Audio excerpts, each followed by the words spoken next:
이 시간 우리에게 주시는 하나님의 말씀을 보도록 하겠습니다. 출애굽기 7장 8절에서 25절까지 말씀입니다. 출애굽기 7장 8절에서 25절까지 말씀입니다.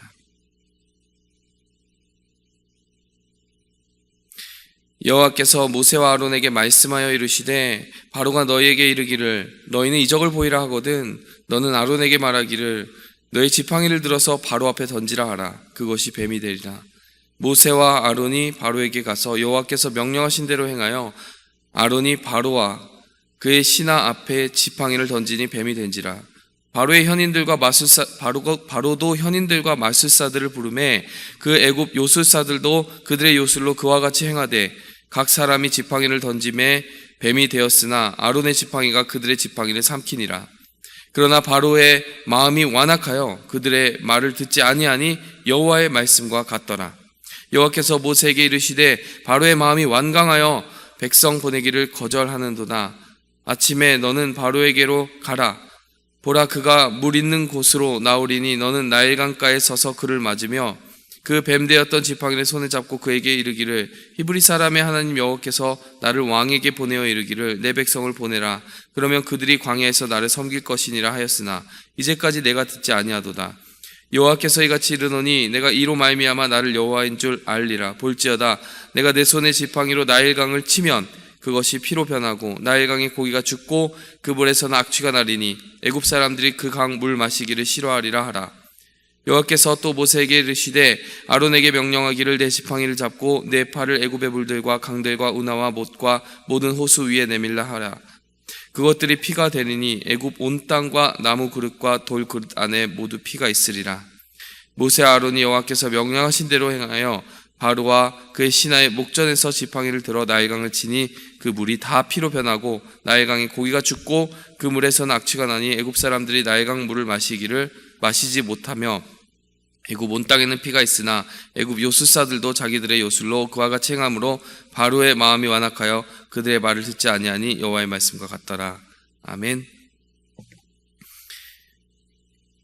네, 이제 드디어 하나님께서 부르신 종 모세와 아론이 이렇게 주님께서 부르신 곳으로 갔습니다. 바로 파라오의 궁전입니다. 그 파라오의 궁전에서 하나님께서 전하라 하시는 그 심판의 메시지, 무엇보다 이스라엘 백성들을 자유롭게 하여서 하나님을 섬기게 하라는 그 명령의 메시지를 파라오에게 전합니다. 그러나 파라오가 일찌감치 모세와 아론에게 이야기했습니다. 여호와가 누구이기에 난 여호와를 알지 못한다. 이렇게 이야기를 했던 것이죠. 하나님께서 그때 보이라 하는 표적을 이제 드디어 보이기 시작하십니다.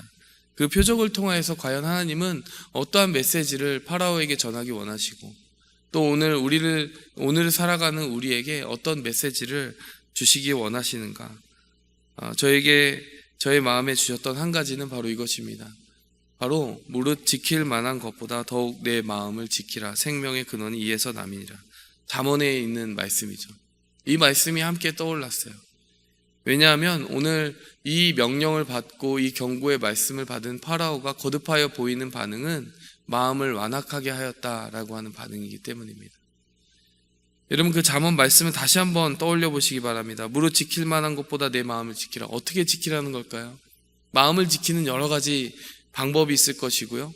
길이 있을 것입니다. 마음을 지킨다는 것은 유혹으로부터 지키는 것도 되고 어떤 하나님께 속하지 않는 길로 나아가지 않도록 자신의 마음을 지키는 것도 되고 복음을 향하여 자신의 마음을 지키는 것도 되고 여러 가지 지키는 것들이 있을 것입니다. 그런데 단연코 오늘 말씀과 함께 연관지어 보면서 하나님께서 저에게 주신 깨달음은 이것입니다. 교만으로부터 지키라.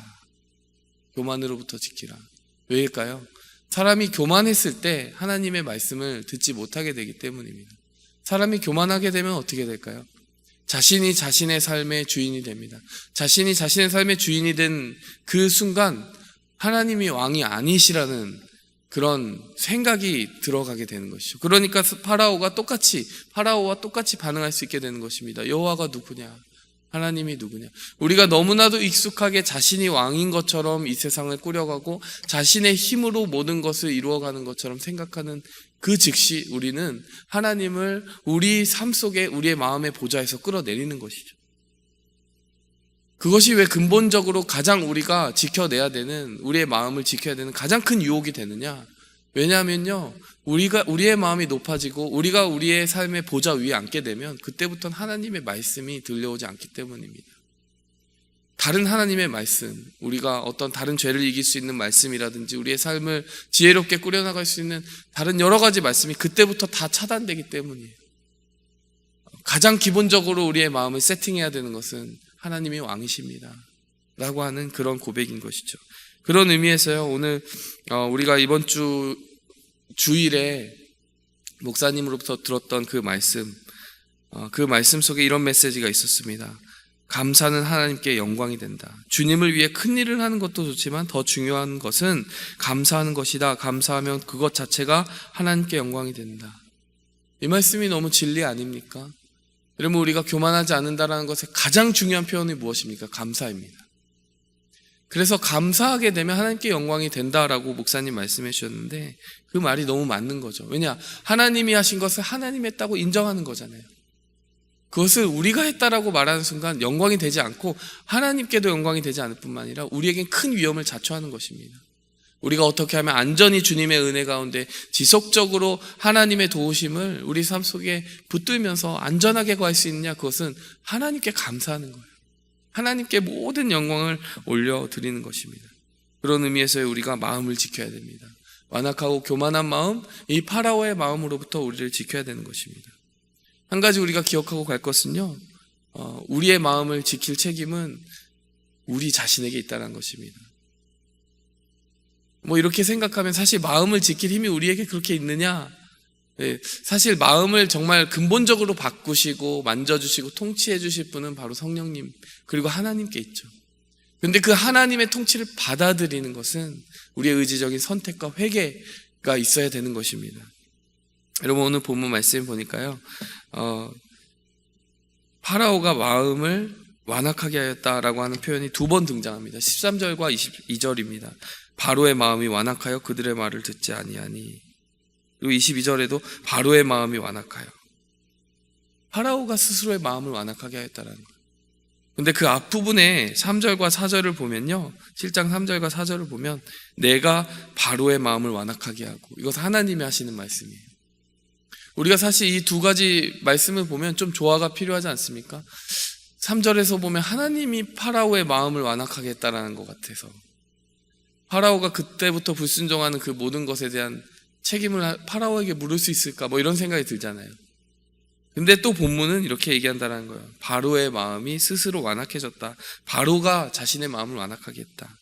여러분, 이 두 가지 충돌되는 듯한 표현을 어떻게 우리는 조화해 낼 수 있을까요? 여러분, 그 말씀에 대한 힌트를 찾기 위해서 저는 사도행전 28장을 보았습니다. 지난 주일 청년부에서 이 본문 말씀을 다루었는데 이 본문 말씀 속에 힌트가 있는 것 같아요. 어떻게 이야기하느냐? 사도행전 28장에서 바울이 많은 사람들을 자기가 이제 로마에서 거하게 된 그 셋집에 불러들여서 복음을 전하게 되었어요. 근데 유대인들이 그 복음을 들을 때 반응이 두 가지로 갈라지게 됩니다. 어떤 사람들은 맞는 것 같기도 하고 어떤 사람들은 아닌 것 같다라고 얘기하면서 서로 말이 맞지 아니하여서 갈라졌다라고 이야기를 합니다.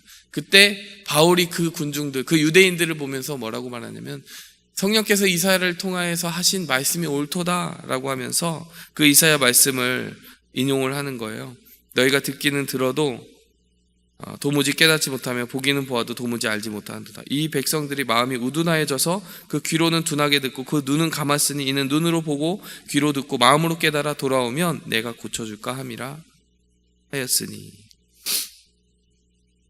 이 말씀이 사실 큰 힌트가 됩니다. 이 말씀에 어떤 표현이 들어있냐면요, 이 백성이 마음이 우둔하여져서 귀로 둔하게 듣고 눈을 감았다라고 이야기를 합니다. 근데 그 뒷부분에 보면 내가 고쳐줄까 함이라, 깨달아 돌아오면 내가 고쳐줄까 함이라 하였으니.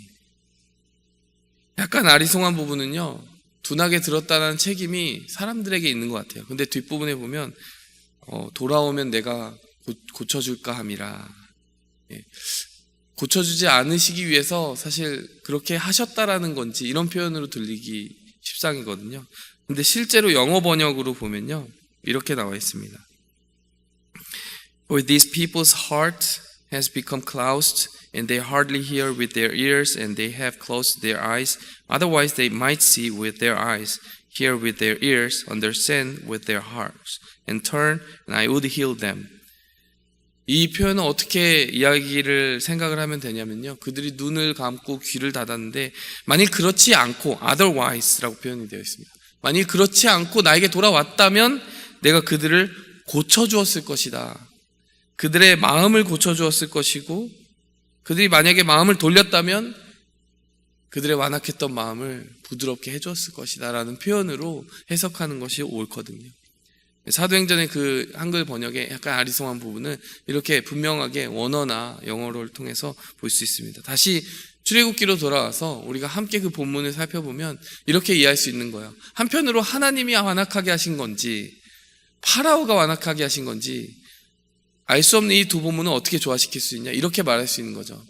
파라오가 1차적으로 자신의 마음을 하나님께 돌리기를 거부한 것입니다. 그렇기 때문에 하나님이 파라오의 마음을 고쳐주시지 않은 것이죠. 1차적인 책임 누구에게 있는 것입니까? 궁극적으로 파라오에게 있는 것입니다. 만일 otherwise 만일 파라오가 하나님께 돌아와서 마음을 고쳐달라고 했다면 그 말씀에 귀를 기울였다면 하나님이 그때 고쳐주셨을 것이라는 거예요. 우리가 마음을 스스로 돌리지 않는다면요. 물론 그 회개할 마음도 회개할 능력도 하나님께서 주시는 것이지만 우리가 그 하나님의 내적인 부름에 응답하지 않고 계속 지속적으로 마음을 완악하게 한다면요. 하나님이 우리 내면에 어떤 역사도 하실 수가 없다는 거예요. 요한계시록 말씀에 어떤 말씀이 있습니까? 내가 내 마음 문 곁에 서서 두드리노니 누구든지 그 마음 문을 열면 내가 그에게로 들어가 그와 더불어 먹고 그와 더불어 마시리라. 그 본문 말씀을 가만히 듣고 있으면 좀 이상한 생각이 듭니다. 이 세상을 창조하신 전능하신 하나님은 그 문 정도는 그냥 발로 뻥 차고 들어갈 수 있지 않을까 이런 생각 들지 않으십니까? 여러분 사춘기 그 자녀를 한번 두었던 부모님들의 심정으로는 아마 충분히 이해가 되실 거예요. 저는 사춘기 자녀를 두어본 적은 없지만 제가 사춘기 자녀가 되어본 적은 있습니다. 한참 각을 세우고 부모님하고 싸우고 있을 때 어떤 일이 벌어집니까? 문을 탁 잠그잖아요. 자녀가 나 안 들을래 이러면서 완악하게 하면서 문을 탁 닫잖아요. 그러면 어떻습니까? 네가 감히 문을 닫아 이러면서 부모님이 와서 문을 막 두드리시거든요. 두드리기만 합니까? 막 이제 열쇠로 열고 막 발로 차고 들어오기도 하고 그러잖아요. 우리 집이 꼭 그랬다는 것은 아닙니다. 그런 일이 벌어질 수도 있다는 거죠. 근데 여러분 되게 중요한 것은 뭐냐면요. 문을 그렇게 박차고 들어와도요. 마음 문을 그렇게 열지는 못해요. 그렇게 물리적인 문이 그렇게 열린다고 해서 자녀의 마음 문까지 그렇게 스르르 열리면 얼마나 좋겠습니까? 근데 그 마음 문을 누가 열어야 됩니까? 자녀가 열어야 되잖아요. 그러니까 거기에 답답함과 어려움이 있는 거예요. 하나님도 똑같은 그 마음과 심정 아니실까요? 우리의 마음이 변화됐으면 좋겠다. 근데 그 마음 문을 열어주는 거는 너희만 할 수 있는 거야. 너희가 조금만 귀를 기울여줬으면 좋겠는데 그 마음 조금만 열어줬으면 좋겠는데 그러면 내가 너희 마음을 고쳐줄 텐데 내 말씀을 너희가 마음의 귀로 듣고 그 심령으로 받아들인다면 회개한다면 내가 너희의 마음 가운데 변화를 줄 수 있을 텐데 하나님이 이렇게 말씀하시는 것입니다. 오늘 파라오를 향하여서도 그런 안타까운 마음을 가지고 계시지 않을까요? 내가 하나님께서 행하시고자 하는 그 모든 일을 굳이 파라오에게 가서 말하라고 하는 거예요. 이런 일을 할 것이다. 이런 일을 할 것이다. 기회를 주시는 거거든요. 근데 파라오가 마음을 완악하게 합니다. 그렇기 때문에 하나님은 하실 수가 없고 그의 마음을 고치려는 어떠한 시도도 또 무의미하다는 것을 알고 계시는 것이죠. 여러분 이 본문 말씀을 통해서요. 우리가 깨달아야 됩니다. 제일 무서운 심판은요. 하나님께서 우리에게 더 이상 찾아오지 않고 우리를 버려두시는 거고요. 제일 무서운 우리가 할 수 있는 선택은 무엇이냐? 하나님이 지금 우리에게 두드리고 계시는데 열어드리지 않는 거예요. 한 유명한 성화 그 요한계시록 3장 말씀을 성화로 표현한 그림에 보니까요. 예수님이 이렇게 두드리고 계세요. 근데 그 마음 문을 이렇게 딱 그려놨는데 손잡이가 없어요. 밖에. 손잡이가 왜 없겠습니까? 손잡이는 안에만 있는 것이에요. 우리가 열어주어야 되지 하나님께서 그것을 어떻게 하시지 못한다는 거예요. 그러니까 마음 문을 좀 열어달라. 내가 두드리고 있다. 누구든지 열면이라고 이야기하시는 것입니다. 오늘 본문 말씀에서 우리는 그 한 가지 교훈을 마음속에 새기고 갔으면 좋겠어요. 우리가 우리의 마음의 주권, 우리를 다스리는 하나님의 권능을 항상 주님께 맡겨드리고 그 모든 것을 이루시는 하나님께 내 마음을 열어드려야만 내가 안전하게 거할 수 있으며 그것이 내 마음을 지키는 길이며 내 마음 가운데 생명을 부어주시는 하나님의 능력과 역사를 내 삶 가운데 지속적으로 공급받는 유일한 길이다. 겸손해야 합니다. 그리고 감사해야 됩니다. 무엇보다 마음을 완악하게 하지 않고 계속 열어드려야 됩니다. 그럴 때 하나님께서 우리를 존귀하게 또 귀하게 사용해 주실 것입니다. 함께 기도드리시겠습니다. 하나님 아버지, 우리도 우리의 삶에 종종 파라오가 됩니다. 우리도 파라오가 될 수 있다라고 말씀하시는 주님의 경고의 말씀 우리가 마음에 새기고 가게 도와주시옵소서. 주님이 너무나도 끊임없이 들려주시는 그 말씀을 우리가 스스로 거부하고 마음을 굳게 한다면 우리도 파라오가 될 수 있습니다. 하나님 아버지, 성령께서 바라옵건대 우리에게 찾아와 주셔서 우리의 마음을 감싸 주시옵소서. 궁극적으로 우리의 마음을 변화시키는 능력이 하나님께 있음을 고백하며 나아갑니다. 하나님, 우리의 마음이 어리석어서 하나님의 그 만져주심을 거절하지 않도록 또한 성령께서 역시 먼저 우리를 붙들어 주시옵소서. 주님께서 택하신 주님의 백성들, 은혜에 반응하도록 예정하신 주님의 백성들만큼은 주님께서 그 마음을 하나님의 주권 아래 계속하여 두신 줄 믿습니다. 우리를 그 주권 아래 안전케 하여 주시고 하나님의 말씀에 늘 반응하게 도와주시고 주님의 말씀과 함께 주님이 하신 모든 일을 주님께 영광 돌리며 감사하는 우리가 될 수 있도록 우리를 주님의 날개 그늘 아래 안전히 지켜주시옵소서. 이 모든 말씀 예수님의 이름으로 기도하였습니다. 아멘. 하늘에 계신 우리 아버지여, 이름이 거룩히 여김을 받으시오며 나라의 임하옵시며 뜻이 하늘에서 이룬 것 같이 땅에서도 이루어지이다. 오늘날 우리에게 일용할 양식을 주옵시고 우리가 우리에게 죄진 자를 사하여 준 것 같이 우리 죄를 사하여 주옵시고 우리를 시험에 들게 하지 마옵시고 다만 악에서 구하옵소서. 내게 나라와 권세와 영광이 아버지께 영원히 쌓옵나이다. 아멘. 오직 주의 사랑에 매여 내 영 기뻐 노래합니다. 이 소망의 언덕 기쁨의 땅에서 주께 사랑 드립니다. 오직 주의 임재 안에 갇혀 내 영 기뻐 찬양합니다. 이 소명의 언덕 거룩한 땅에서 주께 경배드립니다. 주께서 주신